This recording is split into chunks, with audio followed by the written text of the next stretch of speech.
Welcome to another episode of the Almost Awakened podcast. I'm your host, Bill Reel. I'm grateful for the chance to sit down with two friends, Jana Spangler, Anthony Miller. How are you guys doing today? Doing great. Fantastic. My wife and I just got back from a week in Glacier National Park. That sounds like fun. It doesn't get any better than that. Good. All right, so here we are, session 9, Jack Kornfield's Buddhism for Beginners, right? That's the title? Yes. And I listened to session 9 again this morning. I was actually getting a pedicure with my wife and got my nails painted hot pink on my feet. So that's kind of fun. It's the first time I've ever done color. And she's like, why don't we get matching color? I'm like, all right. For once, I'll do it. So it looks great. And listen to session 9 and listen to Jack. Jack has a voice I could just sit on the couch and nap to, he's such a good calming voice. Yeah. Yes. And this session 9, I kind of expected it to be short because there were just 4 things to cover, but those 4 things turned into a solid page of notes for me. And again, tell us what are the 4 things he's pointing to? What is he calling these? The 4 divine abodes. The 4 divine abodes. Yes. And they're named compassion, joy, equanimity, and openness. Love and kindness, compassion, joy, and equanimity. And then he talked about openness after that. All right. So I don't necessarily, we could take each one of these and talk, but I think it might be more effective to kind of work in opening up some of what he said. And then I think we'll cover these 4 naturally in that process. So he talks about compassion in any circumstance. And later on in the conversation, he talks about the only way to freedom is love and kindness. And I think that this all goes hand in hand. I think we're going to jump all around today. But maybe either one of you guys want to maybe start us off with compassion in any circumstance? That seems really difficult to do, and it feels like the right thing to do.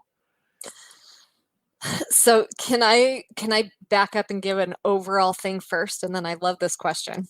Please, my brain doesn't work that way. So please, by all means, keep us organized. Okay. Well, one of the things that he started this out with, and I think it's really a really great thing to keep in mind, I think, as we're applying any of the things that we're talking about in this whole series, right? But he starts with the question of what is the heart of a Buddha? And I find this to be huge to the whole discussion for myself, because what he talks about is, yes, meditation is awareness. It's, getting to be able to see things the way they are. But even more, and I found this to be key, it is letting go of the entanglements that we have with our fear and our confusion and our grasping and all the other things. And it's allowing all of that brings in our small self to fall away. And the reason I think this is huge is that I think we are in a society that comes from an opposite view, which is we're fallen, we need to be saved from something. Our actual nature is not good. I think that's what Christianity has turned into, largely in our society. So we come from this one down place where I always have to be good enough to overcome my nature. And for someone like me who is prone to that kind of thinking, this one thing has been so freeing for me to consider that maybe my nature and the nature of every human being is actually these 4 abodes. It's actually these good things that come up. And all we have to do is let go. It's a letting go, not a learning a new way to save ourselves or to allow someone else to save us. It's actually a way of letting go to let what is naturally within me thrive and just let it out into the world. To me, that is a very helpful metaphor. That feels real too, doesn't it? Like when you sit with those 4 things, your best self seems drawn to them. Yes. Yeah. I was at a party last night with friends. We were at a little bar here in St. George, and just good people, and I wanted each of them to feel my care and love and concern for them. Um, I didn't feel pity. We'll get into that later, but I did feel compassion for what makes their challenges unique to mine, what makes their hardships unique to mine. I think, yeah, I don't even know. I don't even know where I want to go with that, but I think you hit it. That's to have that Buddha mind is to be our best selves, and our best selves is good, and it is drawn to good ways in which to interact with others and to think about others and to think about the world around us. So Yep. thank you for that. Now, kind of maybe jumping into that idea of compassion in any circumstance, do either one of you have any thoughts? And I don't know that I grabbed everything. This was my top note in my list. Any thoughts here on what compassion means to you? Yeah. Yeah, I've got some thoughts. Please. One of the things that Jack said in this section was, it is a quivering of the heart that is touched by the pain of another. And I think that's just a very simple way of thinking of that, because a lot of these things are hard to even put into words what it is, but it's an experience we've all touched. And so I think we have to get into some poetic language, a quivering of the heart to really even understand what these things are. But it's a holding in our heart the sorrows of others, the sorrows of the world. And one of the things that he talks about is how sometimes it's helpful for me to see things for what they're not. And each of these things in Buddhism, they have a near enemy and a far enemy, each of these four. And for compassion, the near enemy is pity or grief. I think the near enemies are the things that we fall into so easily we don't even see it. Like, it's easy to see the far enemy, that cruelty might be the opposite of compassion. But the near enemy is pity or grief. As we consider the suffering of another person, as we consider the suffering of the world, it is so easy to fall into and get sucked into grief, get sucked into being despondent, get sucked into, the fear and sadness and grief that it can envelop us when we consider these things. But really, compassion is not getting sucked into that. It's noticing that we all have this sense of one another. And pity, I love the way that he words this. So I'm going to quote Jack. It's thinking of another person as, oh, that poor person is suffering, as if that were somehow different from us. And I find that to be such a key to this whole thing. I think we have to recognize our similarities. How are we just like everybody else? When we consider that, it takes on a new quality as we sit in compassion with people. Kind of reminds me of Brené Brown. She's got really a great way of explaining sympathy versus empathy. And that sympathy, I think, is this quality that he's talking about of pity. It's, oh, that poor person. Yeah, I feel bad for them. But it's a separate thing than being really in solidarity and in grief, of sitting, getting down in the hole with somebody, deep empathy, and sitting with them and really feeling what they're feeling without being taken down by it. Yeah, he when he refers to pity, he says, "Oh, look, they are suffering as if they are different than us," right? Yeah, exactly. And so I think you hit it on the head, which is that pity is to see someone's challenge or the hardship, and rather than recognize it could just as well be yours, it's almost like, thank God it's not me, Yes. And you're right. There's distance. There's not connection in pity. There is connection in compassion. Yes. Man. And had this conversation, us three not initiated this, and had Jack not talked about it, I would have been hard pressed if you would have said, hey, what's the difference between compassion and pity? I might have wrestled with that for a minute, but yeah, pity is distant. You used the word despondent. That's a great word. Any thoughts from you, Anthony? Yeah, I mean, I think we'll circle back through this over and over again in this discussion, where these four abodes of loving kindness, where we have an active goodwill towards all, where we're part of the all, not just other human beings in the examples he shares, but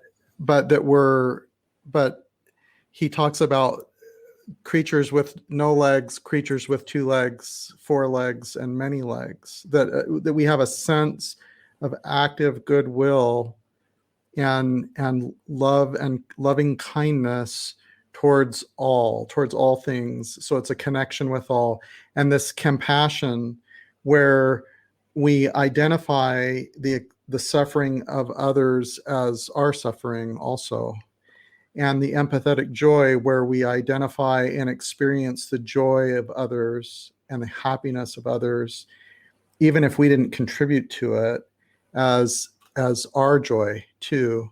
And then the equanimity where we approach relationships and connection with not only other human beings, but with all things, with an even-mindedness and a serenity, and treating everyone impartially. So like Jana brought up, Jack talks about how this is our natural state, and he doesn't use the word that we get programmed, but throughout our life, some of these things fall away. But this is really our natural state of things. When you think of a child who has a mirroring type of experience, where when someone else is suffering, they empathetically feel that suffering, where that child, when someone else experiences joy, it's contagious for them.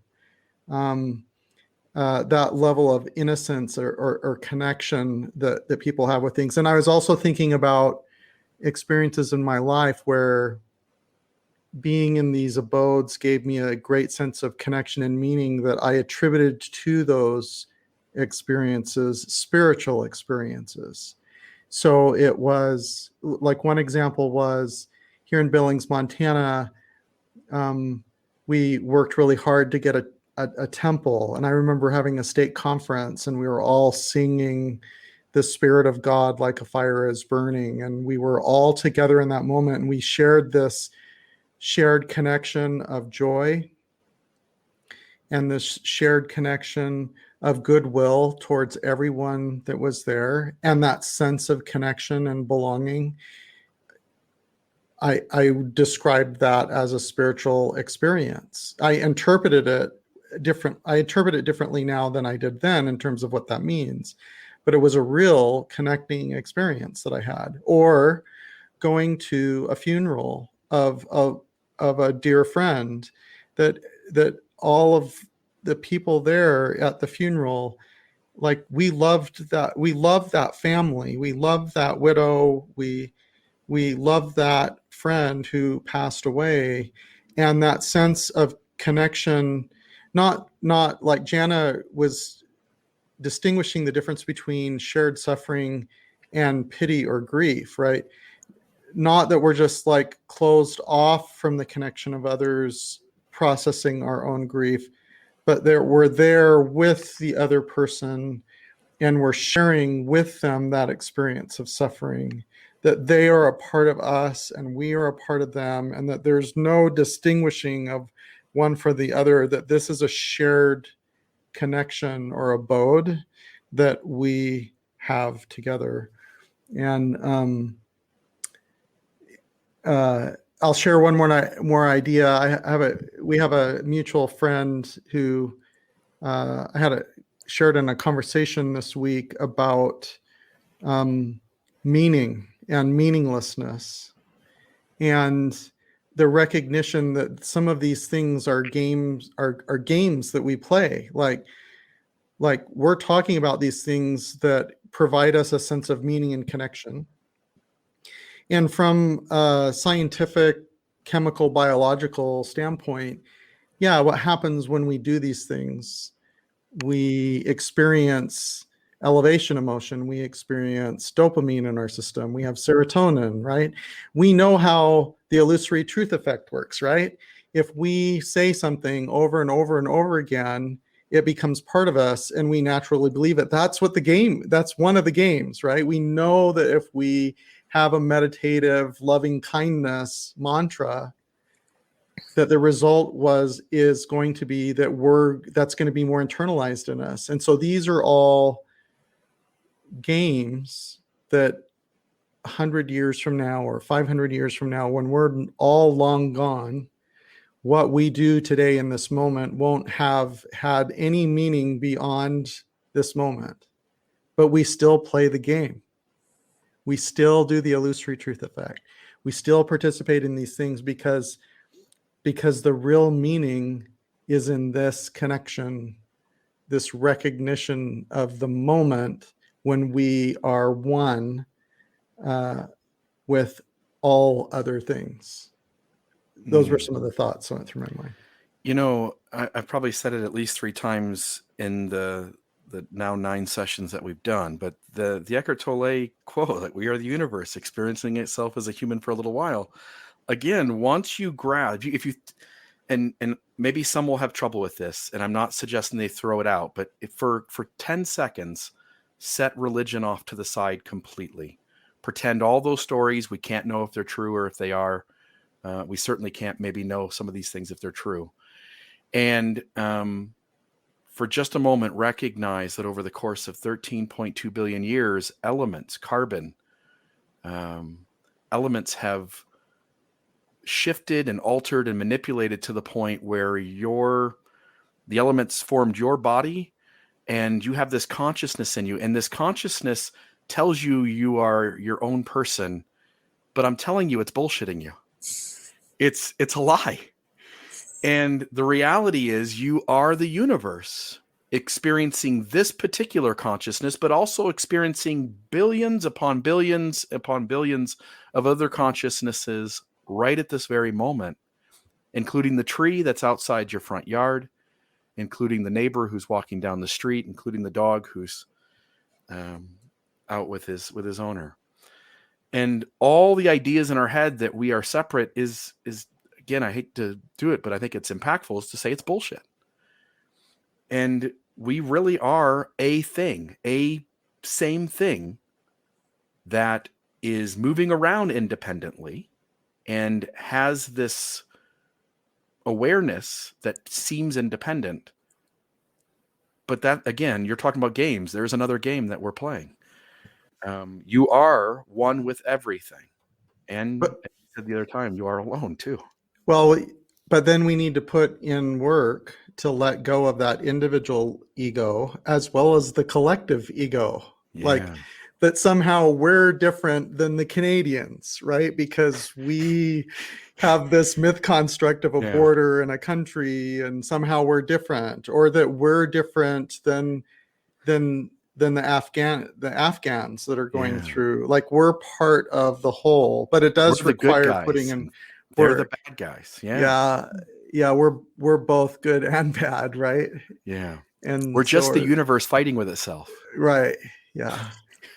And it takes some of these practices to start to see that true nature within ourselves. And I don't have the answers. I don't know how it works, but what I do know is in working within contemplative groups and contemplative thought, there seems to be this pretty universal thing that as we let all of those entanglements go and get more and more in touch with that bigger self that's underlying everything, it seems to be exactly what you're all talking about and pointing to, which is it's all an illusion and we are all part of the same thing. And I will just note that in my own experience and so many others that I've worked with, there seems to be a really deep sense of well-being that comes with the realization that we are all part of the same thing. Yeah, that's the reason we keep having these conversations. There's something nourishing and positive inside us that expresses itself when these conversations and this awareness occurs. Absolutely. And it's really hard to get to.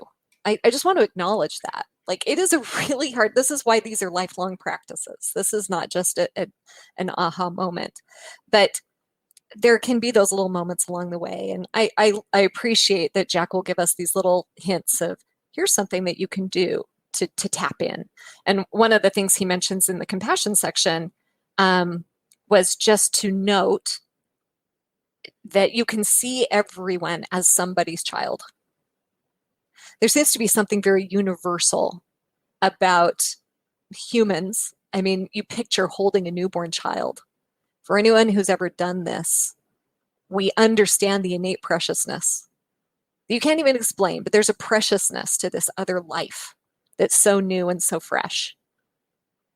And if we can bring that awareness that we can't even put your finger on of what that is or why, right?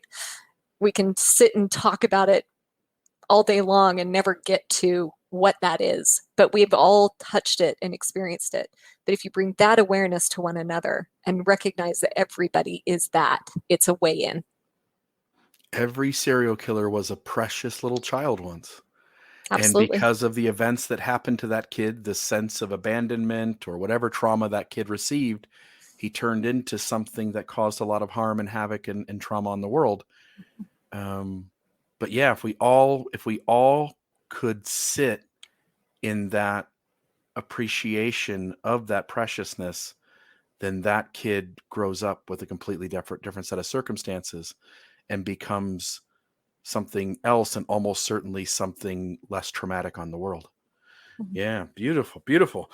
I started with compassion. Let's hit love and kindness for a moment.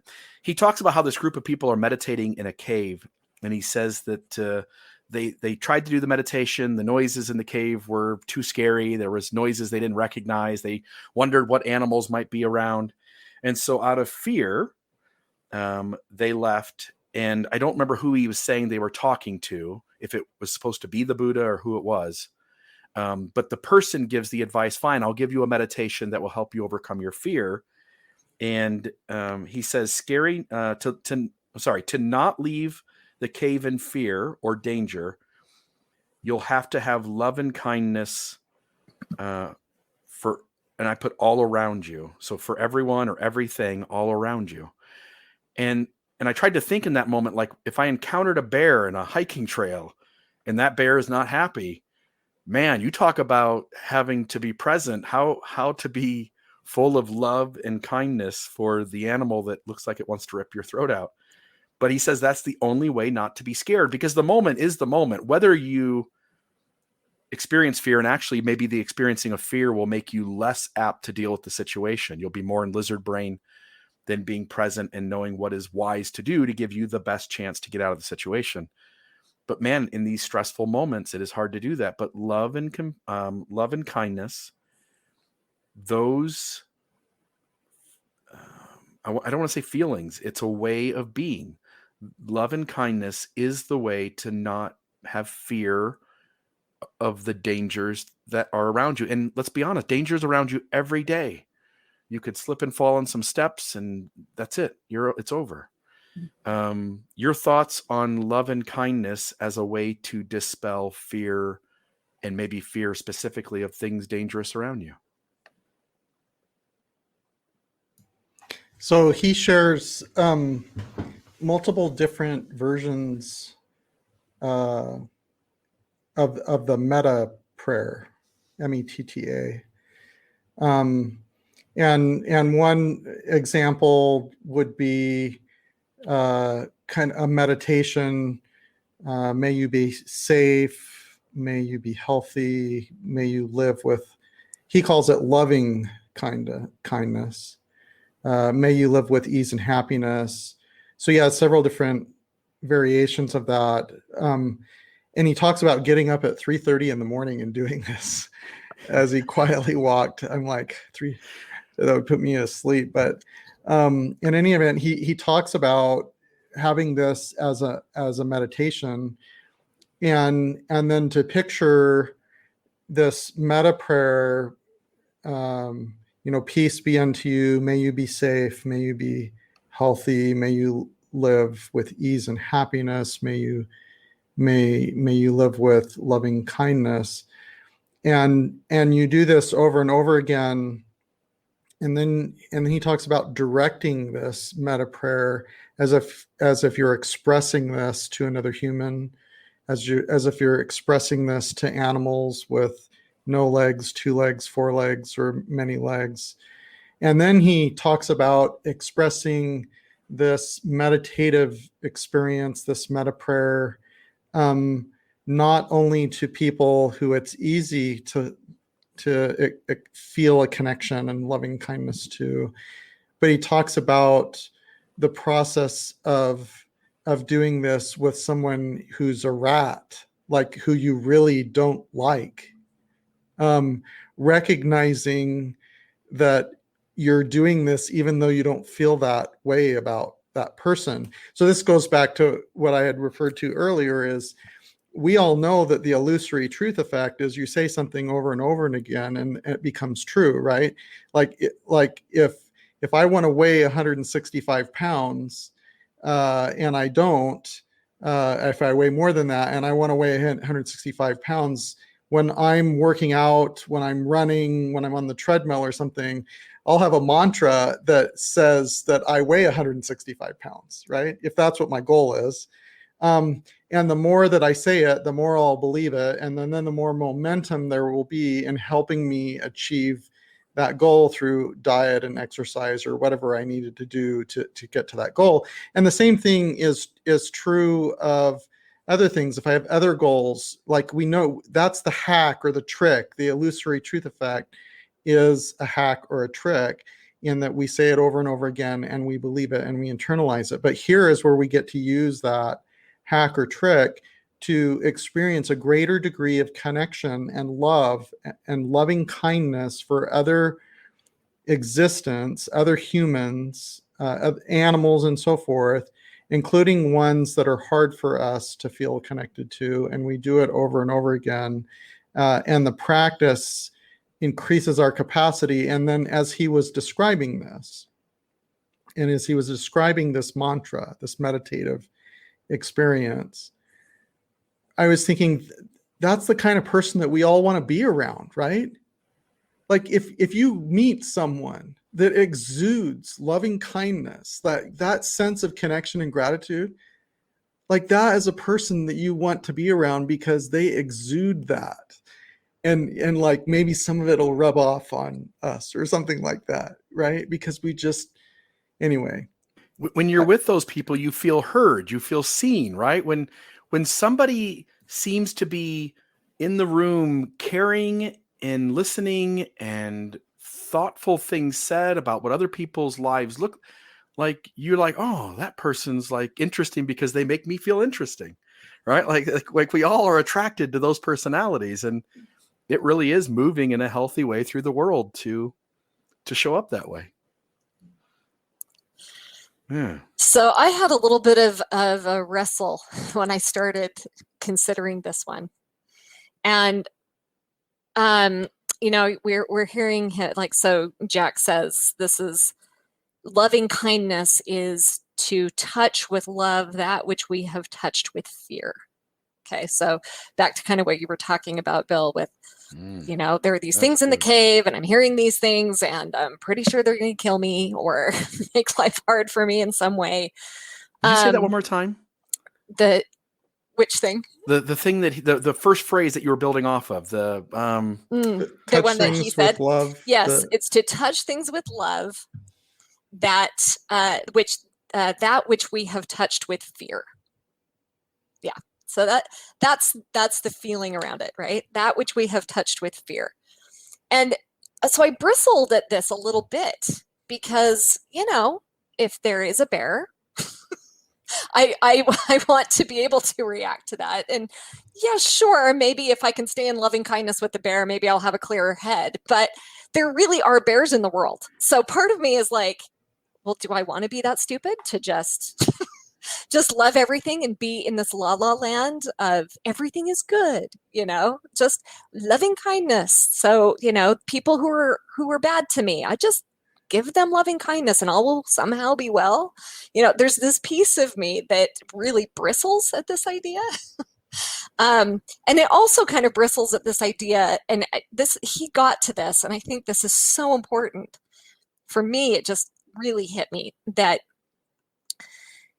having loving kindness is not we have to be really careful not to moralize this. And what that means is I am supposed to be loving and kind.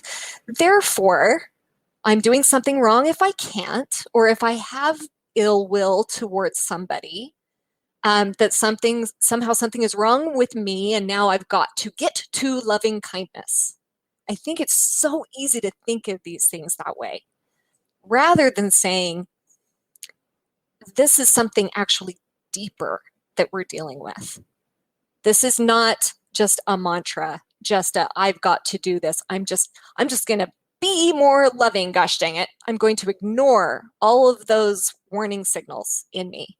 That's not what this is. It's actually getting underneath it. Again, letting go. It's this letting go idea.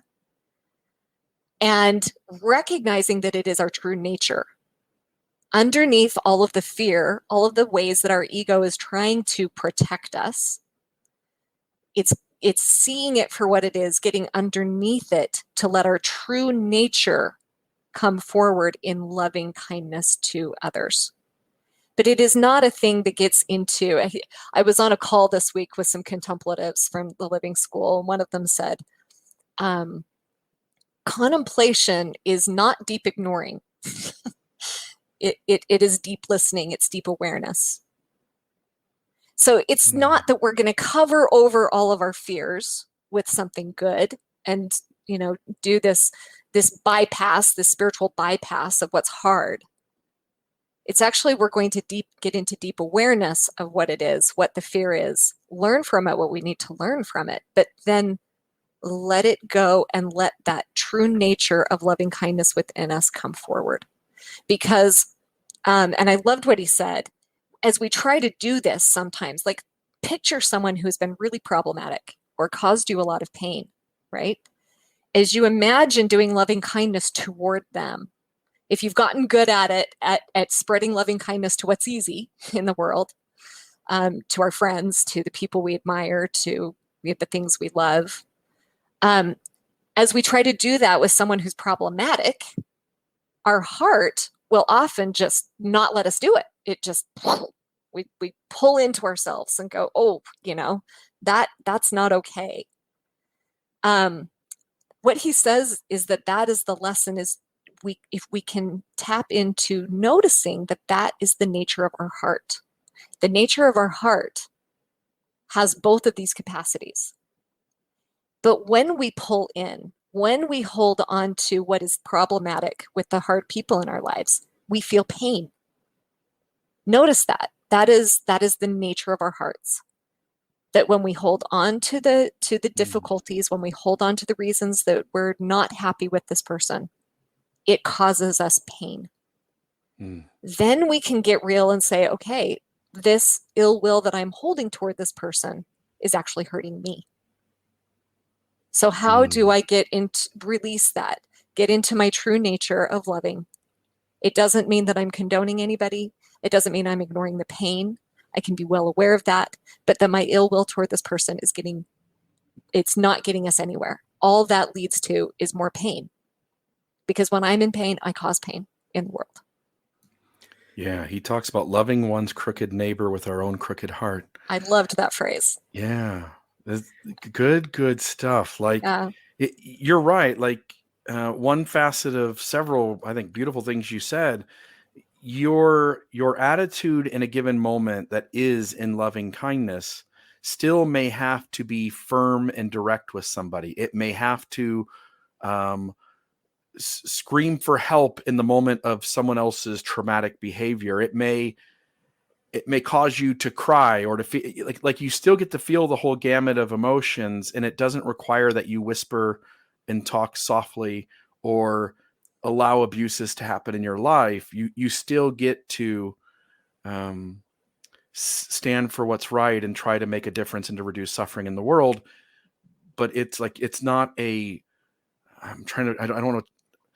it's not a way to choose to show up with a feeling in the world. It is a modus operandi, and it still allows for the outward behavior to maybe look very similar to not having loving kindness. Anyway, beautiful stuff. Brene Brown says Brene Brown says, daring to set boundaries is about having the courage to love ourselves, even when we risk disappointing others. Loving kindness for ourselves. Yeah. Yeah. So, there are people who I love dearly and who I have a sense of loving kindness and connection to, who I've disappointed to extreme levels because of my loss of belief in the Mormon church, right? So just because that doesn't negate the love that I have for them, that doesn't negate that maybe I negotiate what are their boundaries and what are my boundaries in terms of having a healthy relationship with each other. That doesn't negate that I can share the suffering that they experience because I've lost belief, and that represents a very painful experience for them. At the same time, I still need to do what I need to do. I can do it with compassion. I can do it with loving kindness, and I can do it with boundaries, and I can do it with courage. But it's not out of vindictiveness, and it's not out of pity. It's better if it's not, right? So in any event, I like that we're bringing up this part of the conversation. Yeah, he mentioned Martin Luther King in this section. And he quoted him saying that it doesn't immediately change the heart at first to do this, to have this loving kindness. It doesn't immediately change the heart of the oppressor or of the problematic people or the enemy or whomever you're dealing with. It changes the hearts of the people who are committed to something better. So it first works on us. It's not like doing this. You cannot love someone into different behavior. We don't have that power. But having loving kindness, recognizing that that's at the heart of our nature, changes us. And it actually helps us access self-respect. It helps us access deeper courage that maybe we didn't know we had. But then when we engage with the oppressor or with the person who has harmed or the system that has harmed or whatever it is, we do it differently. We show up differently, and we show up in a way that stops the cycle of hatred and opens up a space for a different kind of reconciliation and makes a space for it to become a reality. So it's just this very practical way of saying holding loving kindness in your heart actually leads to a better way of improving the lives of all of us, the marginalized, whatever you're wanting to fight for. You're actually more effective that way. And it's not about excusing the behavior or, oh, it's fine. What it is it's not wishing ill will on that. It's wishing goodwill on all people, regardless of what they're bringing. And I mean, this was swirling around my head as I listened to this about all the divisions that are going on right now. We're living in such a crazy world. But, if there are people who disagree with us about, vaccinations or political things or, anything going on in the world, all the vitriol and all of just, letting that ill will flourish does nothing to heal us. We show up differently if we can show up with loving kindness in our heart. I don't know that this fits exactly. I just know that it happened last night, and it felt important. I was again at this bar in St. George, and one of the folks that was in our group last night is somebody that I know, but kind of barely know, just more of an acquaintance, and had a chance to have a really good conversation with this person. And the conversation topic was psychedelics, and they were talking about, I think, San Pedro, which I've never done. And they were talking about this experience. And he said, and I think it was San Pedro, I'm not really 100% sure, but he said that he took it 4, 5, 6, 7 times, and it felt I said, what was it like? He goes, it was death. And I'm like, well, that doesn't sound fun. Like, I don't know what's going on here. He said, well, I did it a bunch of times, and every time it felt like death. But after the 4th, 5th, 6th, 7th time, I learned to enjoy it. And I thought, oh my God, like he just overcame those last 3 minutes of each of our lives, right? Like that last 3 minutes, I'm scared to death of it. And I put a lot of focus into it. And he has done some sort of meditation with conscious altering tools where he essentially leaned in and sat with death to the point where now he's like, I take it, it feels like death and I love it. And I'm like, that is the craziest thing. When he talks about the people in the cave and they're scared, really that fear almost always is something bad is going to happen to me. And the ultimate fear is that whatever I am, independent of what everyone else is and what everything else is, that's going to come to an end someday. And I thought it was interesting as I was listening to this part in Jack Kornfield's session about the cave and fear and overcoming it with love and kindness. It reminded me of last night and somebody's own journey of overcoming their fear in their life by just leaning right into it and learning to appreciate and love the sensation that last 3 minutes is going to hold for any one of us.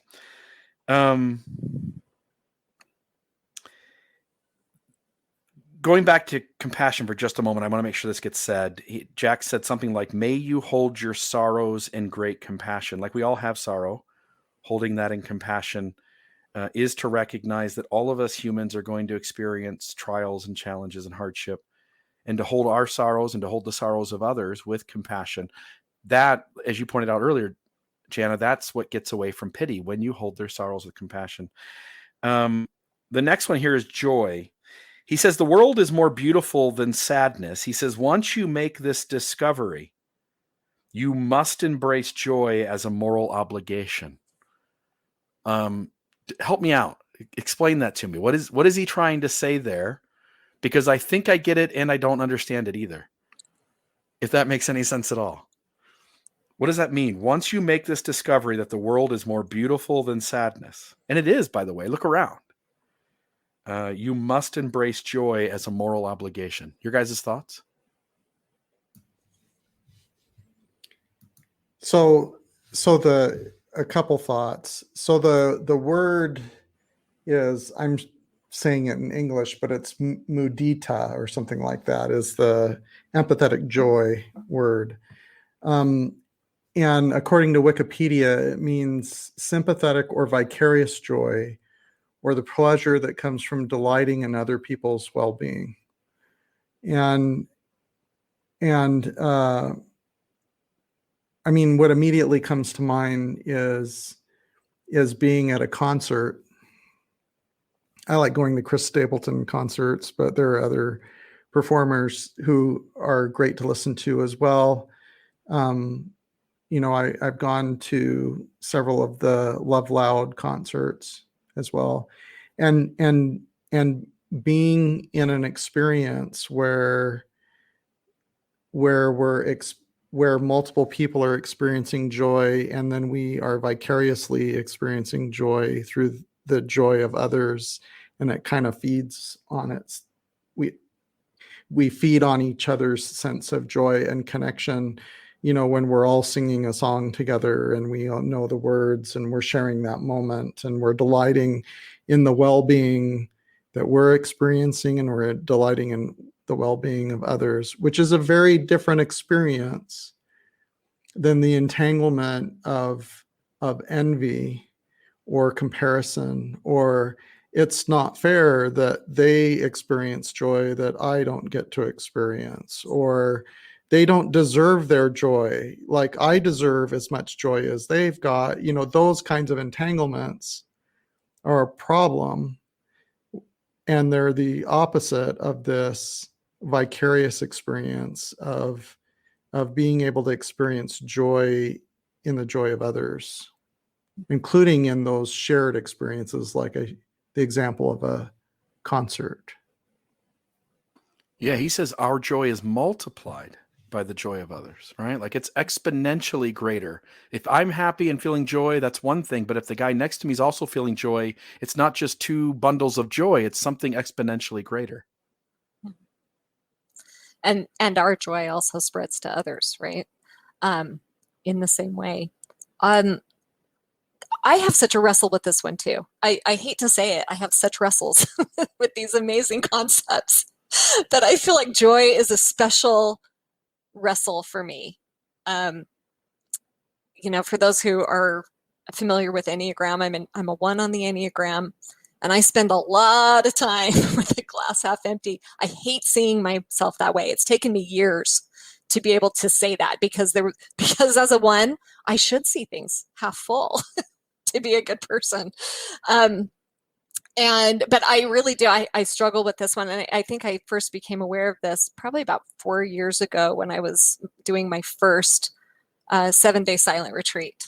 It was one of the things that became really startlingly apparent to me is that I have a hard time accessing joy. So I kind of resonated when he said joy is more rare, difficult, and beautiful than sadness. Okay, yeah, for me, that is true. It is actually very difficult to see it. Because again, I think I've always felt this need to manufacture it somehow, rather than just uncovering what is already there and noticing how all of my embattlements, with myself, with the world, my stresses keep me from it. And this is really true of a 1 on the Enneagram. We integrate when we're in less stress to a more joyful 7. 7s are very in touch with joy in the world. And I recognize how little I've spent there at that place. But one of the things that was really apparent to me is at one point of that retreat, we did a hike to this really beautiful place. You know, the end point of the hike was just a gorgeous vista. And a friend who was there, I noticed, just started laughing when they beheld what they saw at the end. It was just this belly laugh of joy just coming out. And I remember looking at that person and going, I have not felt that kind of a feeling, I think, since I was a child. And it really made me sad at first to recognize, geez, I am not in touch with this. So a couple of things that has helped me do is to start to find ways to access joy. I still really struggle with this. So it's not as if I've arrived at something, but I have noticed, like, how one of the questions I ask myself is, how am I really being present to other people's good news and joy? I will admit I'm super cynical. Like, I look at Instagram and I see everybody's beautiful posts, rosy posts. And my first instinct is to say, they're putting on a show. Life is hard. What are they, this is pressure. The comparison mind comes in. But this really made me stop and think, how can I really actually just let go of all of that and rejoice in this beautiful, joyful moment that this person wanted to share with me? I think it's actually our comparison mind that gets social media a bad rap. If we could let go of our comparison mind and tap into this joy of just really appreciating and experiencing the joy of another person, then maybe we wouldn't have to feel bad about it, about everyone showing their perfect faces on Instagram. There was another thought I had on this. Jack mentioned a story that I just loved. He talked about a rabbi who was talking to a person who, it was on a high holy day that they should be fasting. And it comes across someone who is eating on the high holy day. And he says to them, surely you forgot that it's this day. And the person says, no, I know exactly what day it is. And then he looks at him and he says, oh, well, surely then you're ill and your doctor has told you you must eat for your wellness. And he says, no, actually, I'm perfectly healthy. And the rabbi's reaction was to give thanks to God for this person, and that he gave them ample excuses for his behavior, but this man refuses to deviate, even though it incriminates himself. Because he prioritizes truth. He prioritizes truth, and let's give thanks for that. Yeah. It's this turning away from judgment and finding that there is something beautiful in every experience. There's something joyful to find in every kind of experience, even if it's a challenging one. So it is kind of a glass half full, and we do have to actually sometimes effort to put on those glasses. But at the same time, it's actually, we don't have to fool ourselves. We don't have to try to do something that isn't real. It's just uncovering the beauty that is actually inherently there in it. So maybe with your friend, Bill, maybe there is an actual inherent beauty in death. And your friend maybe hasn't had to convince himself of that, but he's just uncovered something that is the true nature of it. But unless we're looking for it, we may miss it. Yeah, and I think he did. And I think as of today, August 29th, I've missed it because I'm still scared to death of death. So beautiful stuff. This last one is equanimity. We're coming up kind of on an hour here. Equanimity. There's a part where Jack says an open heart is tenderness. He says if you could just reach in, get underneath that rib cage and just grab an open heart, that open heart would be tenderness. And I want to tie that quote into this equanimity, which you pointed to earlier, Jana, which is this idea that we all work together with this loving kindness to make a world where all humans, because we're all, again, part of this bigger thing, and we are all the same thing, that all humans and all life for that matter have as much of an opportunity to experience all these positive things that we're talking about, to reduce the suffering. And what comes to mind is that there are those of us who have privilege, and there's some piece of our ego that tries to cling to that privilege at the expense of others having to deal with more challenges and more trauma. And what I think Jack is pointing to, and what Buddhism points us to in this idea of equanimity, is that we've got to get away from that. We have to stop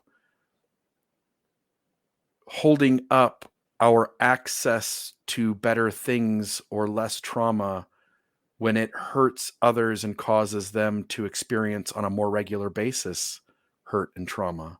Mm-hmm. And I don't think we can solve that here in the next 10 minutes, but it feels as though equanimity requires me to see the person next to me who may be on the margins, might be marginalized, may be seen by certain parts of the world as less than, for whatever reason, as being just me under a different set of circumstances. And to, Anthony, you're big on this, always trying to ensure that marginalized voices have a greater say, and that's not even the right wording, to have an equal say with those who are privileged. I'm rambling here, but maybe help me out. Help me understand what you take away at equanimity and juxtaposing it against what our ego wants to do. So I would say from the outside, to treat everyone impartially, to also amplify the voices of the marginalized, and to accept things, what is. Right. In this moment, that. It is. Yeah. You can't fix it right here. Right. From the outside, that might seem like indifference or, apathy, which I think is not what this is talking about. And in indifference and apathy, and certainly some people might feel that's helpful, but doesn't fit into what these abodes are. With equanimity, it's more of an even-mindedness, a serenity, an acceptance of what is, and to treat others with impartiality, and to have a sense. I would say what would come out of that is a sense of calmness, loving kindness, and acceptance for other people. With this approach, which, like I said, is very different than indifference or apathy. Good stuff. Yeah, I'll echo that equanimity it's not emotional resignation. It's an openness that welcomes what is without argument. One of the things that Jack talks about in this one is that equanimity it's really the thing that helps balance the other things. It helps us recognize and stay out of the entanglements that can come up with the other ones. For instance, getting too sorrowful when you're thinking of the sorrow of others in compassion, or trying to effort your way into loving kindness or joy that is actually more of a superficial thing. It's the thing that just helps keep us in recognition that all of life has its cycles, its seasons. He quotes Rilke talking about how a tree doesn't worry that the summer will never come. Summer always comes. So I almost see equanimity. I just have this image of kind of just backing up and getting a bigger bird's eye view of everything that's going on. Because we can get so caught in the moment and caught in all of the things that we're supposed to do and trying to do and wanting our lives to be, and taking a bigger view, 10,000-foot view, to recognize that life is a cycle, and then being able to trust, like the tree, that the summer will come, even in the hard parts, and also knowing that when it is summer, the winter too is coming, and we don't have to cling to the summer, because as we go through winter, it will come again. So equanimity is the thing that just recognizes these bigger cycles in life. And it really helps me to back up and start to see the patterns in life, and that they always come around. And I don't have to fight. I can just notice what is, lean into what is, and then it helps me access those other things that are in my true Buddha nature, right? It helps me to let go when I can relax and trust in those cycles of life. Beautiful stuff. All right, you two. So let's start wrapping up. What other things struck you? I've got one little thing where towards the end, he said, rest, because everything passes. And I think you're hitting on that with this idea of winter and to just be accepting of what is. Because life is born and life dies, and there are these cycles, and whether it's our own life or the life of someone in our known awareness that's ill, that we care deeply for, whether it's an aged parent or a child with illness or disease, we're going to have to deal with some of that in this life, and we have to confront our own as well. Before we get kind of that spot, what other things struck you, if anything, before we kind of move into that space? So I went down a little bit of a rabbit hole when I was looking at these, and found out that these four abodes, or immeasurables, four infinite minds, is another way of saying it.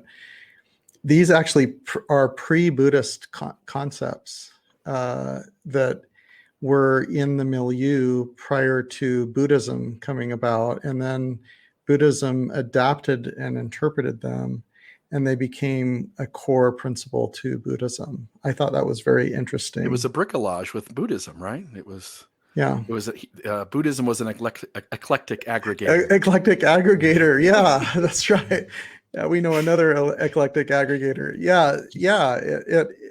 The tradition eclectically aggregated from things that were in its milieu and made some new things out of it. And yes, that's what happened with these. And maybe we ought to understand that truth has always been, perhaps, and maybe our ability to articulate an idea is new, but perhaps the idea has always existed. Yeah, Maybe. there's nothing new under the sun, right? That's the saying. I love it. We are stardust, like you mentioned. We are Yeah. stardust. Yeah. Jana, anything else that kind of caught your eye and other pieces that I didn't bring out or flesh out that you want to? No, I think we've been pretty thorough. Okay. Well, I love it. So kind of just wrapping up that quote that I pointed to, go ahead and rest. I mean, everything passes.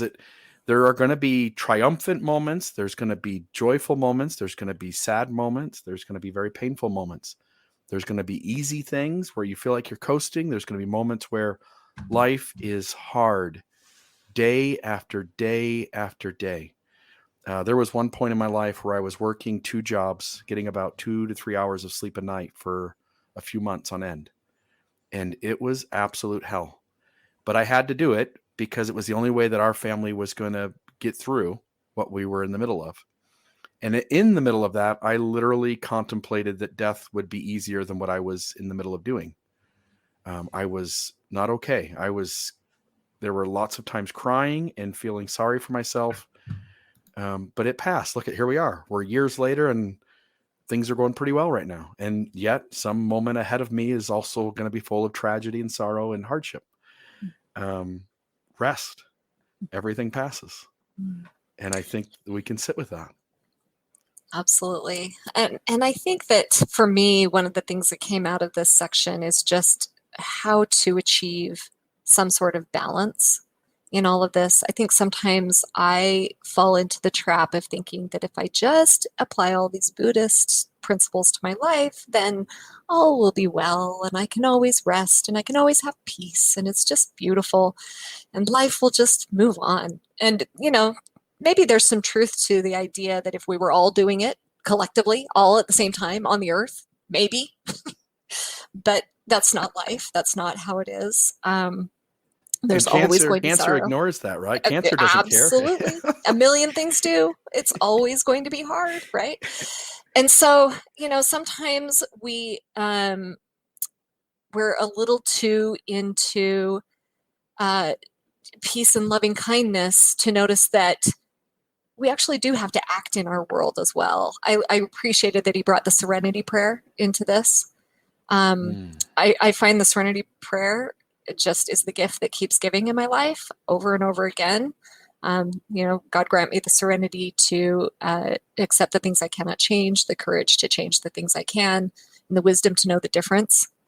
It's not that I just kind of let life pass me by and be okay with it, but it actually also gives me the courage to do the things I can, to try to right the wrongs that I can in the world. But the difference is, rather than doing that out of reaction and anger and hatred toward the systems that cause the oppression, it's coming from a different place. It's coming from this place of loving kindness. It's coming from a place of accessing joy, of seeing the good, so that we don't get lost in all of that. It changes the way that we approach those things in life. And so that's what I hold on to. And it's hard. It's hard for my brain to hold that. It's hard for my brain to hold the action and the inaction, the being and the action in the world simultaneously. But I do think that all of these concepts invite us to do that. It doesn't invite us to just ignore. It invites us into a deeper engagement, but it's coming from a new place if we can tap into our true nature.